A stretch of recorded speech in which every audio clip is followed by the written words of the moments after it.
Lesson 3, the 6 basic human needs. I first heard of this through Tony Robbins, and it has really changed my perspective on how to deal with customers and how to deal with people. Okay, Tony Robbins, 6 basic needs that make us tick. This is something that's really important. Just so that you're aware, when you're doing sales, it's all related to psychology. So let's just talk about this for a second. The first need is certainty and comfort. The first human need is the need for certainty. It's our need to feel in control and to know what's coming next so we feel secure. It's the need for basic comfort, the need to avoid pain and stress, and also to create pleasure. Our need for certainty is a survival mechanism. Okay, it affects how much risk we're willing to take in life, in our jobs, in our investments, in our relationships. The higher the need for certainty, the less risk you're going to be willing to take or emotionally bear. By the way, this is where your real risk tolerance comes from. So, I want to point out that when I was 19, I moved with $80 in my pocket, 2 suitcases and a carry-on, and I went to an entirely new state that I'd never been to, and I got an apartment the first day I was there, and I got a job the second day I was there. Um, but I want to point out that there's so many people that would never do that, like ever, ever, ever, ever, ever. And I think that when someone becomes an entrepreneur, you have to think about the fact that you have to take risks. If you don't take risks, you're not really going to get very far. You have to be able to take risks. You have to be able to see opportunity. You have to be able to execute. You have to be able to get out there. And so a lot of people are not cut out for entrepreneurship because they're not willing to take risks. They're too glued to certainty and comfort, and their risk tolerance is low. Need number 2, uncertainty and variety. Let me ask you a question. Do you like surprises? If you answer yes, you're kidding yourself. You like the surprises you want. The ones you don't want, you call problems, but you still need them to put some muscle in your life.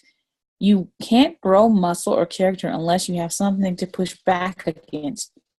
So this goes along with the wisdom of, you wouldn't really know that you had something good unless you've experienced something bad. It's the same thing. You wouldn't be able to tell if you are more drawn to comfort and certainty unless you've experienced uncertainty. Okay? If you've experienced something in life that's uncertain, realize that your customers are going to have these hardwired into their existence, their DNA.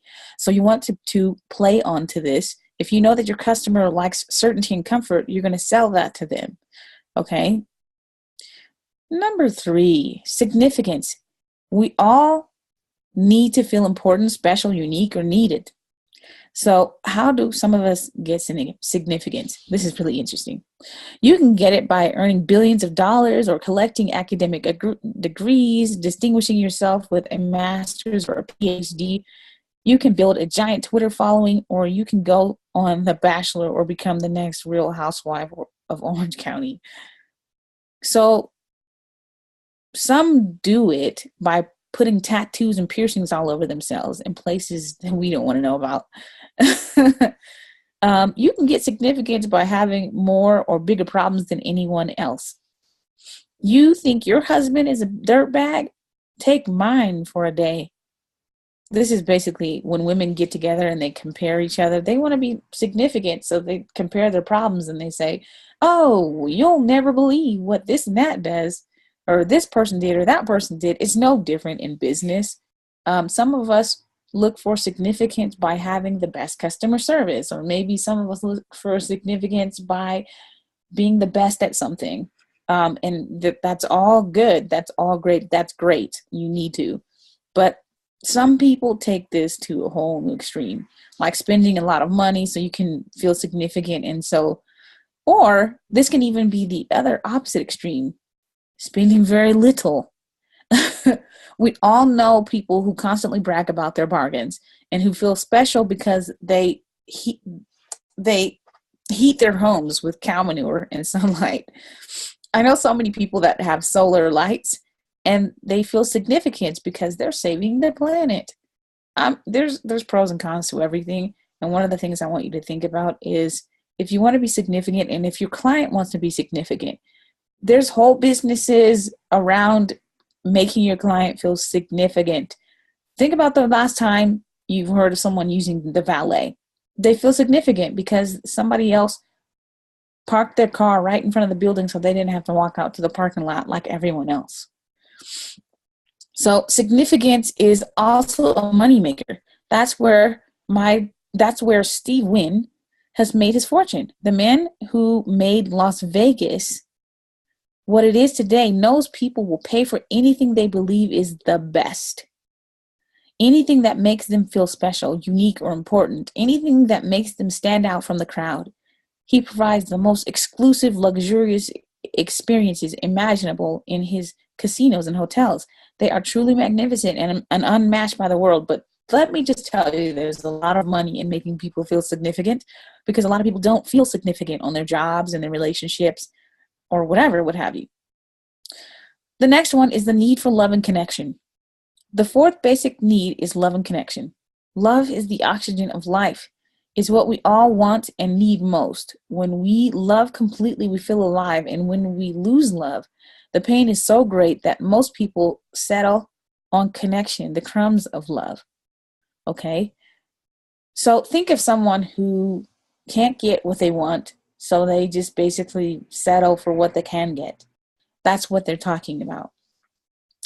You can get that sense of connection or love through intimacy or friendship or prayer or walking in nature. If nothing else works, you can get a dog. Okay, so these first four needs are called the needs of personality, the needs of the personality. We all find ways to meet these, whether by working hard or coming up with a big problem or creating stories to rationalize them. The last two are the needs of the spirit. These are more rare. Not everyone meets these. When these needs are met, we truly feel fulfilled. So the last two are growth and contribution. If you're not growing, you're dying. If a relationship is not growing, if a business is not growing, if you're not growing, it doesn't matter how much money you have in the bank, how many friends you have, how many people love you, you're not going to experience real fulfillment. And the reason we grow is so we have something of value to give. Contribution. Corny as it may sound, the secret to living is giving. Life is not about you, it's about us. Think about it. What's the first thing you do when you get good news or get excited? You call somebody you love and you share it. Sharing enhances everything you experience. Life is really about creating meaning. So when you create meaning for your customer, I want you to think about these 6 basic human needs. Meaning does not come from what you get, it comes from what you give. Ultimately, it's not what you get that will make you happy in the long term, but rather who you become and what you contribute. So if you want to impact the world, if you want to build something, build an empire that's amazing, I want you to think about these 6 basic human needs. Okay? Think about how money can fulfill the 6 basic human needs. Can money give us certainty? Heck yeah. Variety? Absolutely. Obviously, it can make us feel significant and important with the different toys that we can buy. But what about connection and love? In the immortal words of the Beatles, money can't buy you love, but it can buy you that dog. Unfortunately, it can also give you a false sense of connection because it attracts relationships, although not always the most fulfilling kind. So how about growth? Money can fuel growth in business and in learning. And the more money you have, the more you can contribute financially. So all of these 6 basic human needs are absolutely necessary to know that they're ingrained in everyone. And so depending on what your customer values the most, that is what you're going to appeal to when you sell them something. If you know that I'm the type of person that likes to connect with people, and if you are in the relationship niche, that is brilliant. You need to play to that. Okay, if you know that I am I really, really, really value security and being comfortable, then you're going to basically, if you're in the real estate business, you're going to tell me, you know what, this is the most beautiful, safe neighborhood. It's got schools. It's amazing. You can be here and be totally safe. I'm going to play to that because that's something that I know my customer needs and they want. So keep these 6 basic human needs in mind when you're selling to your customer. Find out what it is that they value the most out of these needs, and you can sell them anything. That's it for this lesson, and I will see you in the next video.